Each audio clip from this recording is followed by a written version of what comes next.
अखिल भारतीय किसान समन्वय संघर्ष समिति के आह्वान पर हजारीबाग के पूर्व सांसद भुवनेश्वर प्रसाद मेहता के नेतृत्व किसान सम्मान समारोह मनाया गया। इस मौके पर भुवनेश्वर प्रसाद मेहता ने कहा कि जिस तरह हमारे नर्स, कंपाउंडर, डॉक्टर, सफाई कर्मचारी, पुलिस और सेना के जवान कोरोना योद्धा के रूप में लगातार काम कर रहे हैं, ठीक उसी प्रकार हमारे किसान भाई भी इस विषम परिस्थिति में कोरोना योद्धा के रूप में काम कर रहे हैं और वे पूरा देश को अनाज देने का काम कर रहे हैं। आज पूरे देश में ऑल इंडिया किसान सभा की ओर से किसान सम्मान दिवस मनाने का फैसला लिया गया। तो यह है कि अभी डॉक्टर है, नर्स है, ये हमारे पुलिस और प्रशासन के लोग हैं, उनको तो कोरोना योद्धा के रूप में माना गया। सब जगह यहाँ तक कि फूल वगैरह भी हेलीकॉप्टर से, जहाज से छिड़काव हुआ। कम्युनिस्ट पार्टी ये किसान सभा उसका विरोध नहीं करती। हजारीबाग उपायुक्त के नेतृत्व में हजारीबाग जिला प्रशासन की टीम ने शहर की विभिन्न क्षेत्रों का किया दौरा, दुकानदारों को दी हिदायत। हजारीबाग जिला प्रशासन की टीम ने आज हजारीबाग जिला के उपायुक्त डॉक्टर भुवनेश्वर प्रताप सिंह के नेतृत्व में शहर के विभिन्न क्षेत्रों में घूम कर दुकानदारों को सोशल डिस्टेंसिंग एवं जिला प्रशासन के द्वारा दिए गए दिशा निर्देशों का पालन करने का निर्देश दिया। आपको बता दें कि हजारीबाग जिला प्रशासन के द्वारा दुकानदारों के लिए सुबह 7 से शाम 7 बजे तक का समय निर्धारित किया गया है। बावजूद इसके शहर के कुछ दुकानदार ऐसे हैं जो शाम 7 बजे के बाद भी अपनी दुकानें खुली रखते हैं। इन्हीं सब बातों को ध्यान में रखते हुए आज जिला प्रशासन की टीम ने शहर के विभिन्न क्षेत्रों में घूमते हुए दुकानदारों को सख्त निर्देश दिया है। इस संबंध में उपायुक्त ने कहा कि यदि किसी भी दुकानदार के द्वारा 7 बजे के बाद दुकान खोली जाती है तो उस पर कड़ी कानूनी कार्रवाई की जाएगी। हजारीबाग उपायुक्त एवं पुलिस अधीक्षक पहुंचे लोसिंगना सब्जी बाजार, दुकानदारों एवं खरीदारों को दी सोशल डिस्टेंसिंग का पालन करने का निर्देश। हजारीबाग उपायुक्त डॉक्टर भुवनेश्वर प्रताप सिंह एवं पुलिस अधीक्षक कार्तिकेश लोसिंगना बाजार पहुंचने के उपरांत उन्होंने बाजार का निरीक्षण किया एवं दुकानदार एवं खरीदारों को सोशल डिस्टेंसिंग पालन करने का निर्देश दिया। साथ ही बाजार का अतिक्रमण किए हुए लोगों को भी हिदायत दी।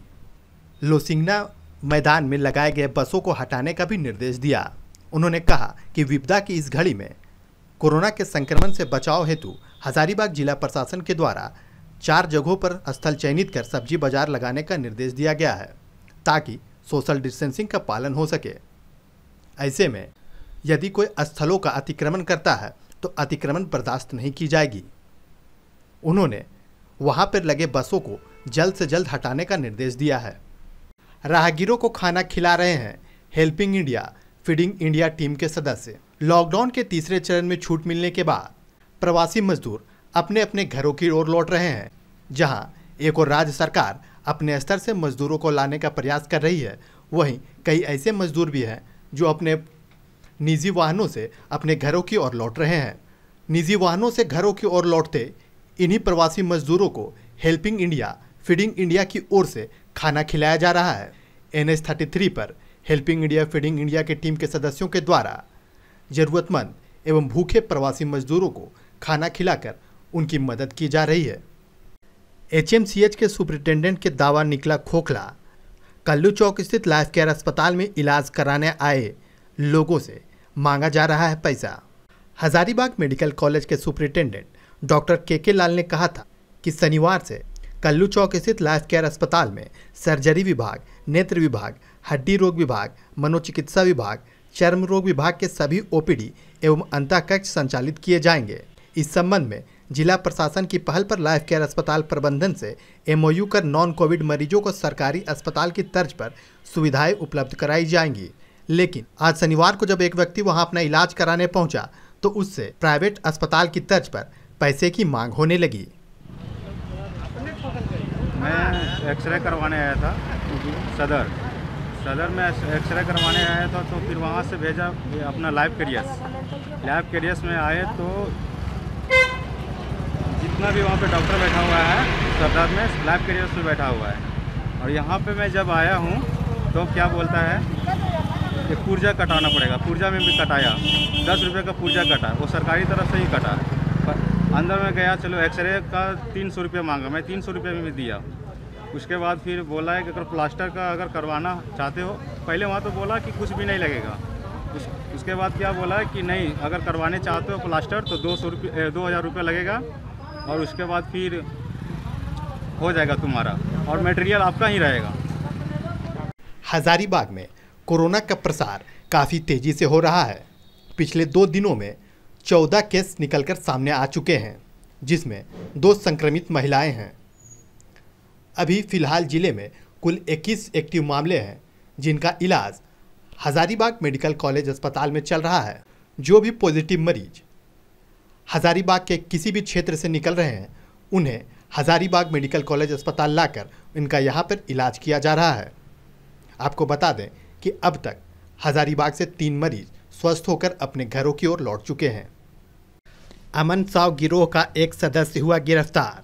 व्यवसायियों को डरा धमकाकर मांगता था रंगदारी। व्यवसायियों को डरा धमकाकर रंगदारी मांगने वाला अमन साव गिरोह का एक सदस्य को पुलिस ने गिरफ्तार कर लिया है।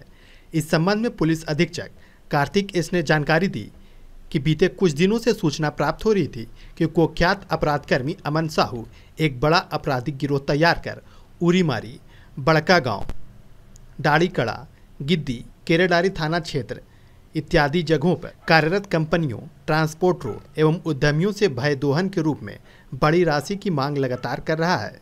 राशि नहीं देने पर उन्हें जान से मारने की धमकी अथवा कोयला लदे ट्रकों में आग लगाने की धमकी दे रहा है। सूचना के सत्यापन एवं आवश्यक कार्रवाई हेतु अनुमंडल पुलिस पदाधिकारी बड़का गांव के नेतृत्व में एक छापामारी दल गठित की गई।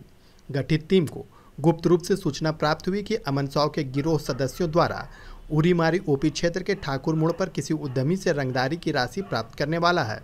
उक्त सूचना पर छापेमारी दल द्वारा ठाकुर मोड़ उरीमारी के पास से अभिषेक पांडे, पिता सत्येंद्र कुमार पांडे, राम मोटर गली, महाराजा नवादा निवासी को गिरफ्तार किया गया, जो वर्तमान में शिव शक्ति अपार्टमेंट, बरियातू, रांची में रहता है।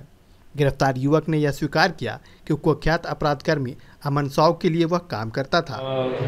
हम हजारीबाग, रामगढ़, छतरा, रांची सीमावर्ती क्षेत्र में जितना इंडस्ट्रीज संचालन में वो रह रही है, तो उन लोगों से कुख्यात अपराधी अमन साहू के माध्यम से बाय दोहन का माहौल क्रिएट करते हुए रंगदारी का मांग किया जा रहा था। और इस पर्टिकुलर गिरोह पर पहले भी जो है हम लोगों के माध्यम से बहुत काम हो रखा था, और उसकी कंटिन्यूएशन में उसका गिरोह के सदस्यों और उन पर लगातार जो आगे हम लोग फॉलोअप कर रहे थे, उसके मुताबिक ये तथ्य सामने आया कि अभिषेक पांडे आजकल जो नवादा का रहने वाला है और अस्थायी रूप में बरियातू में रह करके इधर उनका सारा कारोबारी का मैनेजमेंट कर रहा था। और अभिषेक पांडे को इनफैक्ट एक महाराष्ट्र से जहानाबाद की ओर लौट रहे प्रवासी मजदूरों को पुलिस ने रोका। जांच के लिए हजारीबाग संत कोलंबा मैदान ले गए। 17 की संख्या में प्रवासी मजदूर महाराष्ट्र से ट्रक में सवार होकर जहानाबाद की ओर लौट रहे थे। इस क्रम में हजारीबाग में वे झंडा चौक की ओर गए।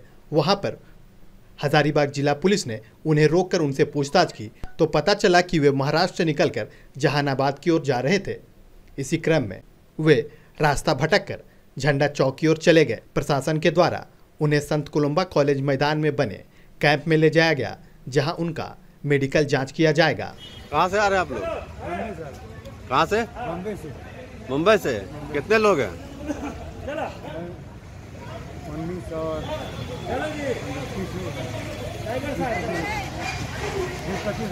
25 लोग हैं। कब चले थे आप? 6 दिन हो गए। खाने पीने का आप लोग का महाराष्ट्र और एमपी में मिल रहा था, झारखंड और यूपी में नहीं मिल रहा।